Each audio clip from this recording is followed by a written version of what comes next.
반갑습니다. 장맛비에 다들 건강하시죠? 예, 건강한 모습으로 이렇게 뵙게 돼서 참으로 다행스럽고 행복합니다. 예, 먼저 음성 공양을 정성스럽게 해주신 우리 합창단에 다시 한번 큰 박수 부탁드리겠습니다.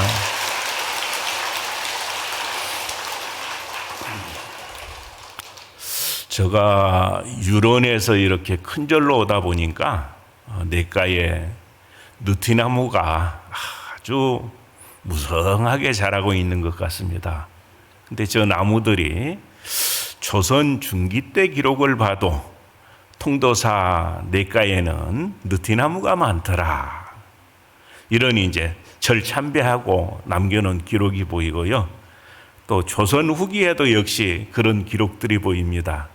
아마 천년 세월을 저렇게 늘 푸르르게 저런 모습으로 유지됐지 않았나 하는 그런 생각을 했습니다.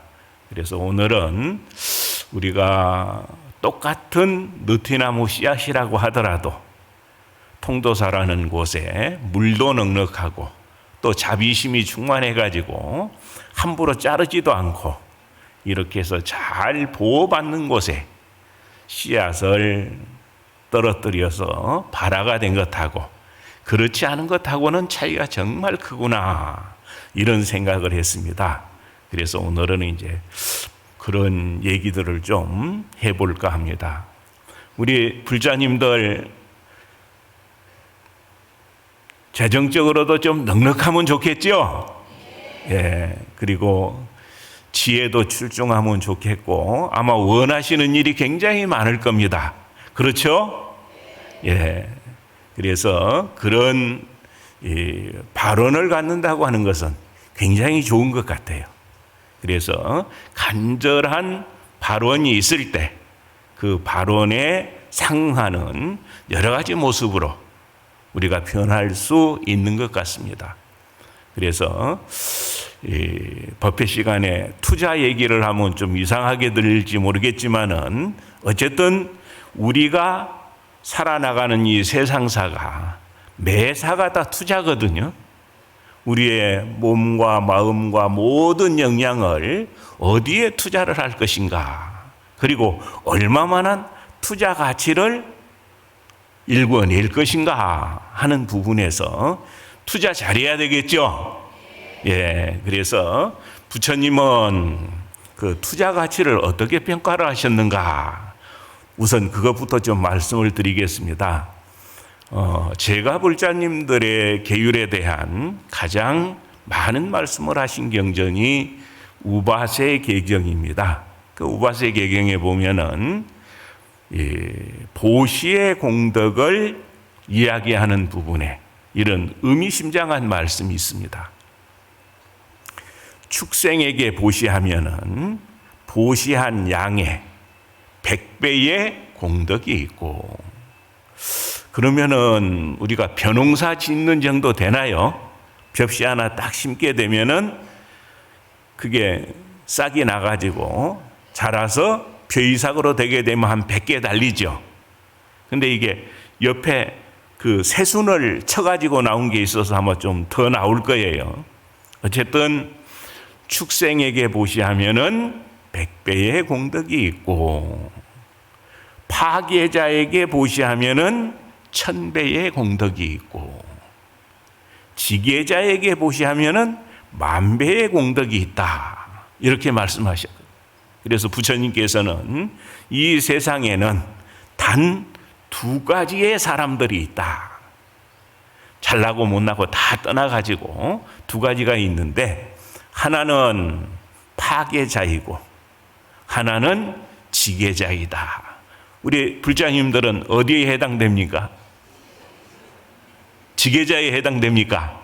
근데 혹시 내가 나도 모르는 사이에 그 선을 왔다 갔다 넘고 있지는 않은지 이제 그런 걸 잘 살펴야 되거든요. 그래서 나는 지계자라고 생각했는데 실질적으로 아닌 경우도 있고, 그래서 이 부처님께서는 이 세상의 모든 사람들을 두 가지로 분류를 하셨다. 첫째는 파괴자고 두 번째는 지계자다. 근데 이제 거기에서 더 마음을 내 가지고 발심을 해서 수행을 하게 되면 그때 이제 얻을 수 있는 그러한 과의가 수다원, 사다함, 아나함, 아라한, 벽지불까지 이러한 과의를 얻게 되면은 10만 배의 공덕이 있고, 그리고 보살지와 부처님 지위에 올라 있는 그런 성인들은 무량한 공덕이 있다. 거기는 이제 그러게 돼 있습니다. 근데 여기에 하나를 중간에 더 끼워가지고 이제 부처님께서는 무량한 숫자의 아라한보다 하나의 청정승가가 더 수승하다. 이렇게 강조해서 말씀하셨거든요. 지금 우리 통도사 같은 경우도 오늘이 이제 반결제가 됐죠. 한거 결제 시작해서 반결제를 이제 넘어가고 있는데 한 300여 명의 대중들이 결계를 하고 결제를 해서 지금 정진 중입니다. 그리고 보름보름마다 포사를 하고 화합하면서 정진을 잘하고 있습니다. 이렇게 사는 승가가 청정승가거든요. 그래서 청정승가는 하나의 청정승가만 그 나라에 있어도 그 나라는 정법시대의 불교가 살아있는 나라다. 이렇게 얘기를 하고요. 그러면 무량한 숫자의 아라한보다 수승하다면은 아까 아라한은 몇 배의 투자 가치가 있다 그랬죠? 벌써 다 잊어먹으셨나요? 10만 배라 그랬죠? 10만 배보다 더 수승한 공덕이 화합하면서 열심히 정진하는 이러한 승가를 후원하는 일을 통해서 가능해진다. 그래서 우리가 그런 인연을 갖는다. 기회가 있다. 마음만 내면은 언제든지 할 수 있다. 이런 조건이라는 게 별거 아닌 것 같죠? 근데 과연 한국 불교에도 많은 분들이 절에 다니는데 우리 통도사에 나오시는 분들처럼 이런 기회를 마음만 내면 언제든지 행할 수 있는 그런 조건에 있는 분들이 얼마나 되실 것 같습니까?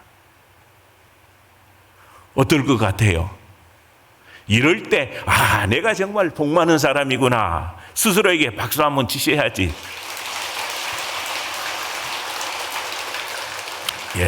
그래서 우리는 이러한 원만하고 청정하게 수행을 하고 옛 법도를 잘 살려가면서 이렇게 정진하는 인연을 맺었다고 하는 것은 정말 복이 많아서 가능한 일이다. 이렇게 생각을 하고요.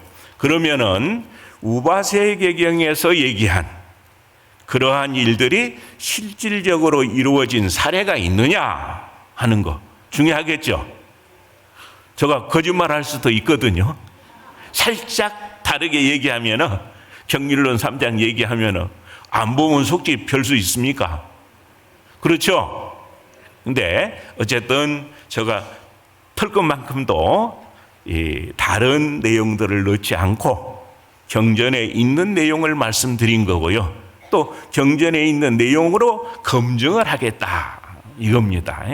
그래서 이 사본율장이라고 하는 율장에 보면은 지금의 부처님의 가르침이 한국에까지 전해져 가지고 2660년이 지난 지금까지도 우리가 이렇게 쓸 수 있게 하는 데는 지대한 공을 세운 분들이 많습니다. 그 중에 저는 순서를 꼽으라 하게 되면은 첫 번째로 꼽는 분이 우리 우바이 불자들입니다. 그래서 첫 번째 꼽는 분이 만리 부인이라는 분을 생각을 하고요. 두 번째는 비사건모라는 여인을 생각하게 됩니다. 이제 그분들이 역할을 했기 때문에 부처님 가르침이 소멸되지 않고 지금 중국을 거쳐서 한국까지 전해졌고, 중국 불교에서도 역시 마찬가지고 한국 불교에서도 역시 우리 불자님들, 특히 여성 불자님들이 하신 역할이 지대하다, 이렇게 생각을 합니다. 그러면은 만리부인 얘기를 먼저 좀 할게요. 그 만리부인이라는 사람은 원래 이름이 황두입니다. 황두라는 여인이었는데 만리동산이라는 동산을 관리하는 그런 일을 품팔이로 했던 여인이에요. 그러니까 그렇게 넉넉하지 못했겠죠. 근데 아침에 자기 집에서 자고 만리동산으로 일을 하러 가는데 멀찍이한 수행자가 바루를 들고 탁발을 하러 가거든요. 근데 자기 정심으로 먹으려고 준비했던 마른 빵 조각이 하나 있었는데, 그래서 율장에서는 건반, 말을 건자 밥반자를 써서 건반 이렇게 표시가 되어 있습니다. 그래서 그걸 일하고 배고프면 먹어야 되는데 그 수행자에게 갖다가 공양을 올린 거예요. 근데 다행스럽게도 그분이 바로 부처님이셨다. 판이 어떻게 될 것 같습니까?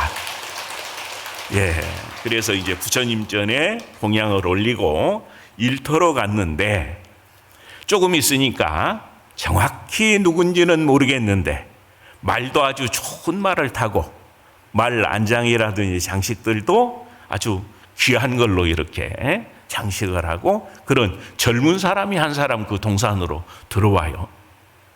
그래서 참 지체가 높은 사람이 왔구나. 근데 말을 타고 멀리 뛰어와 가지고 목도 마를 것 같고 피곤할 것 같아서 정자로 안내를 해 가지고 발도 씻어주고 시원하게 쉴 수 있도록 이렇게 역할을 합니다. 근데 그 사람이 다른 사람이 아니고 파사이광이었다. 그래서 이건 부처님 전에 건반 올리고 나서 발복을 해가지고 이루어진 일이거든요. 그러니까 그 여인이 얼마나 예뻐 보이겠습니까? 그리고 얼마나 하는 일이 좋아 보이겠습니까?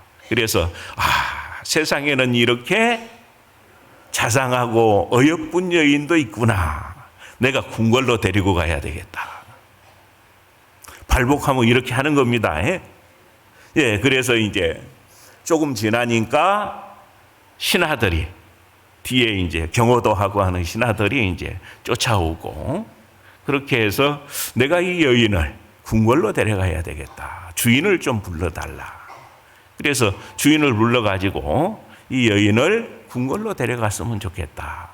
얼마를 주면 되겠느냐 하니까 천하가 다 폐하의 것인데 안 드려도 됩니다 하니까 아니다. 남의 귀한 것을 그냥 가져가면은 나를 후세 사람들이 욕심이 많은 사람으로 평가를 할 것이다. 그래서 10,000,000금을 주고 사갔다 그래요. 그래 가서 이제 처음에는 후궁으로 시작해서 점차 지위가 높아지고 그렇게 해서 파사이광의 제일 부인이 되었다. 이렇게 이제 기록이 되어 있습니다. 근데 그 만리 부인에게 딸이 둘이 있었는데 그 딸이 이제 덕만, 승만 이런 이름을 가진 여인들이었거든요. 어디서 많이 들어봤죠? 옛날 신라 때 덕만 공주도 있고 승만 공주도 있었죠. 다 거기서 온 겁니다. 그래서 이제 딸 둘을 낳는데 그 딸 가운데 승만이 아주 박색이에요. 얼굴이 너무너무 못생겨가지고 고민일 정도로 그랬는데 어쨌든 나이가 들어서 시집을 보내면서 내가 만리동산을 지키는 황두라는 여인에서 왕실의 왕비가 되기까지에 부처님이란 분이 계셨다. 그러니까 너는 꼭 시집을 가면은 부처님을 찾아뵙고 가르침을 받아야 된다. 그래서 그 어머님 말씀을 쫓아가지고 부처님을 찾아가서 가르침을 받고, 그래서 승만경이 있죠. 승만경이 그러게 나옵니다. 그래서 이제 그런 그 부처님 교단이 하나하나 틀을 잡고, 또 비난하는 사람들이 많았는데 그럴 때마다 그 비난을 다 해소시킬 수 있는 그런 역할을 만리부인이 많이 했어요. 그러니까 이제 그 부처님하고 다르게 부처님 제자들은 아직 수행이 원만치 않으니까 문제를 자꾸 일으키기도 하고, 그런 문제에 대해서 사회적으로 비난이 일어나면 시종을 시켜가지고 부처님 지금 세상에는 승가를 바라보는 이러한 시각이 있습니다. 거기에 대비해서 좀 역할을 해 주셔야 될 것 같습니다. 그런 조언을 열심히 했던 분이 바로 만리부인입니다. 그리고 이제 비사건모 같은 사람도 실제 이제 그런 역할들을 많이 하고, 그래서 이 스님들이 이제 우욕이라 해가지고 비를 맞으면서 목욕할 수 있는, 옛날에 목욕탕 시설이 지금처럼 안 그러니까 그때 입을 수 있는 옷도 이렇게 이제 제가 만들어서 좀 드리면 안 되겠습니까? 뭐 이런 이제 제안도 하고 여러 가지 역할을 많이 했던 분이 바로 비사건모입니다. 그래서 비사건모와 만리부인이 한 역할들이 지대하게 크다, 이렇게 이제 보시면은 좋을 것 같습니다. 그래서 그런 그 사례들이 우리가 그런 역할을 한 부분도 찬탄을 해야 되겠지만은 바로 부처님께 건반 하나를 공양 올리고 그 공덕으로 몇 시간 만에 발복을 해가지고 만리동산을 지키는 종의 신분에서 왕비가 될 수 있는 그런 일들이 많은 곳에서 일어났다. 그럼 우리는 어떻게 해야 되겠습니까? 우리도 가능하면 그런 곳에 투자를 해야 되겠죠. 그래서 100배나 1000배나 이 정도의 투자 가치가 있는 곳, 그런 곳도 좋지만은 그런 것보다는 10만 배 또는 무량한 투자 가치가 있는 곳에 우리가 마음을 쓰고 또 그런 일들이 일상이 될 수 있도록 이렇게 한다면은 얼마나 좋을까, 이런 생각들을 해보게 됩니다. 지금 저쪽에 보니까 이제 윤달이 들어서 가사불사도 하고 예수제도 하고 여러 가지 이런 좋은 일이 있습니다라고 이제 사중에서 정성을 다해서 준비를 하시고 또 이렇게 권선을 하시고 이제 그런 모습을 볼 수가 있습니다. 제가 한 25년 전쯤이었던 것 같아요. 유런에 이제 유런장 소임을 맡을 그때쯤인데, 그때 세종 쪽의 한 절의 스님이 저한테 제의를 해왔어요. 제가 사는 절은 너무 좀 적어가지고 혼자서 하기는 어려운데 스님 한번 같이 할 수 있습니까? 라고 물어요. 그래서 무슨 일인데 그러시냐 했더니 윤달이 들었으니까 영산제하고 보살계를 한번 3일 일정으로 한번 기획을 해서 해보면 어떨까요? 그거 좋을 것 같네요 했더니, 저 생각은 이번 그 불사를 통해서 들어오는 모든 동창금은 그러한 제의식을 하나 모범답안을 만드는데 한번 써봤으면 좋겠습니다. 그래서 이제 그때 당시만 해도, 지금은 이제 우리가 화엄살림 할 때 그 법성계 돌 때도 이제 태징도 치고 여러 가지 그 도구들을 많이 쓰죠. 근데 그때만 해도 그런 시절이 아니었습니다. 그래서 이제 실질적으로 이제 장엄 같은 경우도 옛날에는 다 했었는데 좀 안 하고 그냥 밋밋하게 하는 경우들이 많고, 그럼 한번 해보자 해가지고 그래서 이제 시작을 했는데, 그때 당시에 그 지역에 있는 큰절 교구본사에서 그런 제를 지내면은 동창금을 한 5만 원 정도 받을 때였어요. 근데 우리는 한 100만 원 정도 받아서 한번 해보자. 그렇게 해서 이제 그런 법회가 있다고 얘기를 했더니 자꾸 묻는 거예요. 아, 큰 절도 5만 원이면 되는데 왜 조그만 절에서 100만 원씩 달라고 하느냐 해서, 명품은 다르다. 명품이니까 한번 봐라. 예, 근데 잘 안 믿어요. 그래가지고 법회는 이제 일주일 후면 해야 되는데 동참하는 사람이 영 시원찮아요.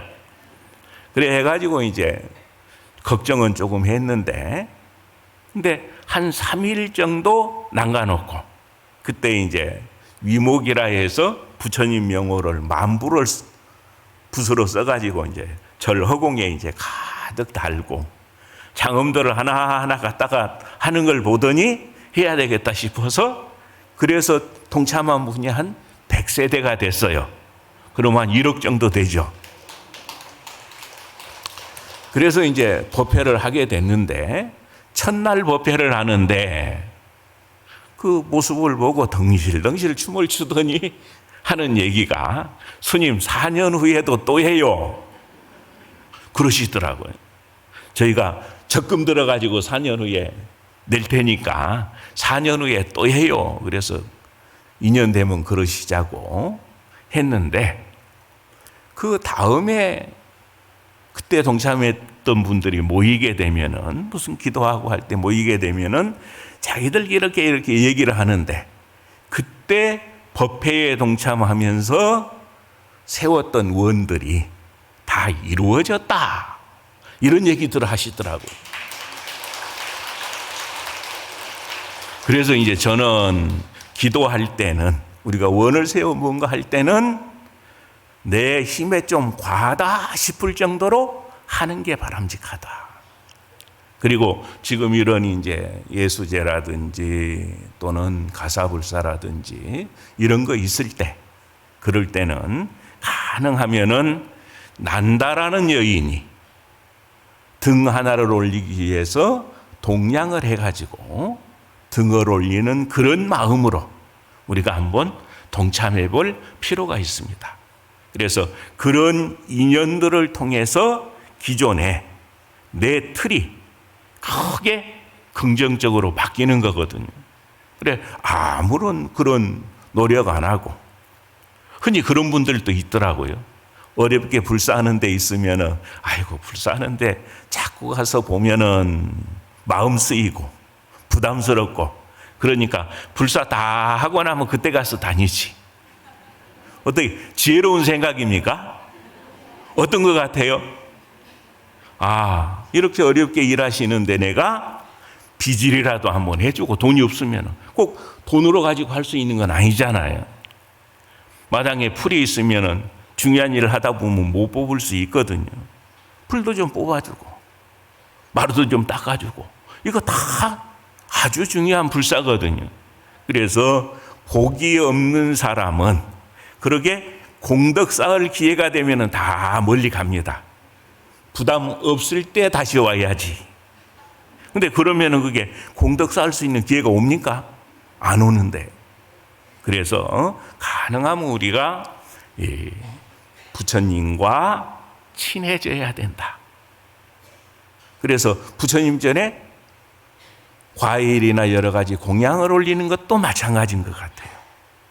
우리가 법회 때 실질적으로 이제 법회에 참여하는 사람이 적어가지고 설사 과일값도 좀 어렵다고 하는 그런 상황이라고 하더라도 부처님 전에 올리는 것들은 최고로 내가 정성스럽게 준비해서 올리자. 이렇게 해서 올리다 보면은 내 사는 생활 자체가 저절로 넉넉해지거든요. 근데 과일값도 안 나온다고 중얼거려하면서 법회하면 공덕이 되겠습니까? 그래서 우리가 틀을 키우려면 내 사는 영역을 긍정적으로 뭔가 바꿔내려면 그렇게 간절하게 어떻게 하면은 부처님하고 내가 조금 더 가까워질 수 있겠는가, 이거거든요. 그래서 부처님과 친해져야 되고 가까워져야 되고, 그래서 모든 하소연을 부처님한테 좀 할 수 있어야 되고, 때로는 투정도 좀 부릴 수 있어야 되고, 내가 최선을 다해서 안 했는데 투정 부리면 들어주겠습니까? 정말 누가 생각해도 하지 못할 온갖 정성을 다해서 했다면은, 그 정도 열심히 했으면 아마 부처님도 들어주실 거야. 이렇게 할 만큼, 그렇게 해야 소개소리를 할 수 있거든요. 부처님, 제가 정말 답답하고 힘듭니다 하고 하소연이라도 하고 할 수 있을 정도로 내 스스로 정성스럽게 좀 해볼 필요가 있다.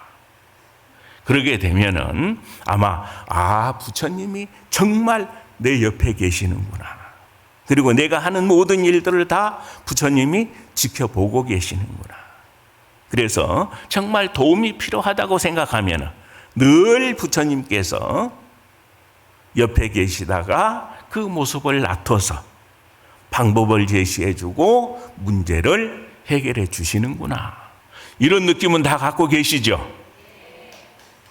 아닌 분도 계신 것 같네. 한번 꼭 그런 체험들을 하시면 좋겠습니다.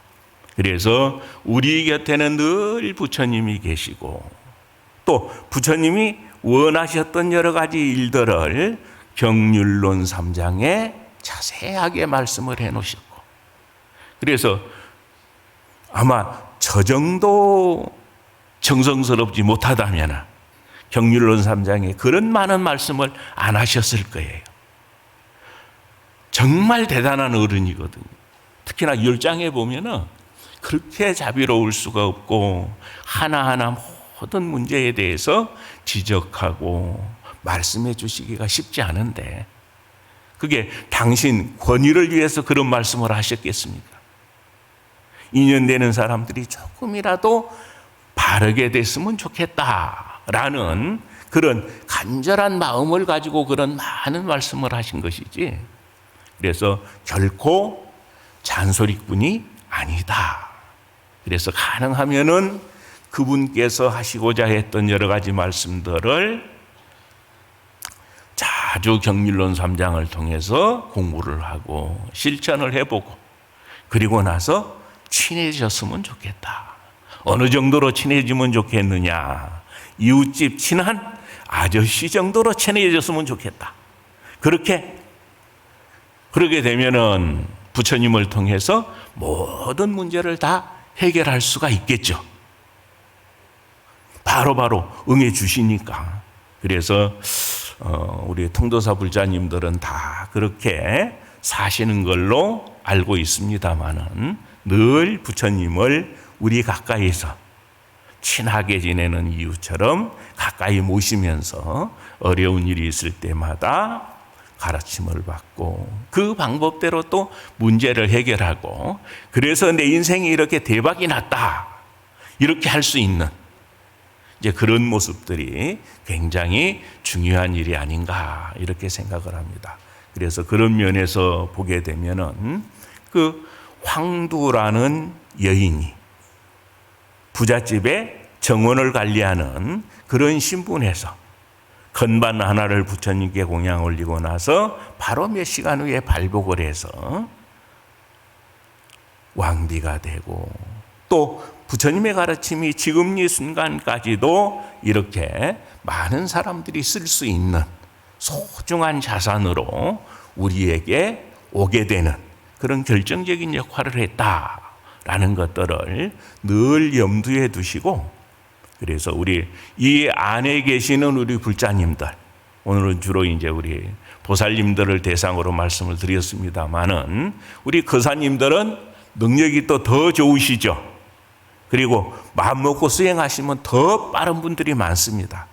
그래서 열심히 수행을 하셔서 모든 것이 부처님을 통해서 해결 가능한, 그래서 내 삶 자체가 그렇지 못한 사람보다 월등하게 크고 원만하고 밝고, 그래서 근심 걱정이 없는 그런 조건에서 늘 환하게 살 수 있는 그런 불자님들이 됐으면 좋겠습니다라는 발언을 말씀드리고 오늘 본문을 마칠까 합니다. 성불하십시오.